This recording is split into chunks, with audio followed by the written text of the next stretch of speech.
কিয়ামতের পূর্বে সূর্য যখন পশ্চিম দিকে উঠে যাবে তখন মাটির তল থেকে মাটি ফেটে একটি প্রাণী বের হবে। এই প্রাণীটি মানুষের সাথে কথা বলতে পারবে। এই প্রাণীটির হাতে থাকবে মূসা আলাইহিসসালামের লাঠি এবং আঙ্গুলে থাকবে সুলাইমান আলাইহিসসালামের আংটি। এই প্রাণীটি বের হয়ে গোটা পৃথিবীতে ঘুরে বেড়াবে এবং তার হাতে থাকা সুলাইমান আলাইহিসসালামের আংটি দ্বারা যেই সকল ব্যক্তি আল্লাহকে অস্বীকার করেছে তাদের কপালে কাফের লিখে দিবে এবং যারা আল্লাহর উপর ঈমান এনেছে তাদের কপালে মুমিন লিখে দিবে।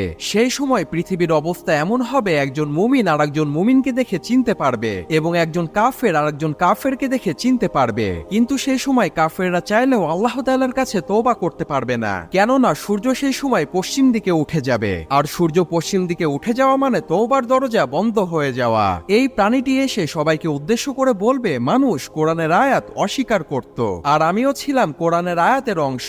আজ আমি বের হয়ে এসেছি। আর এই প্রাণীটির নাম হবে দাব্বাতুল আরদ।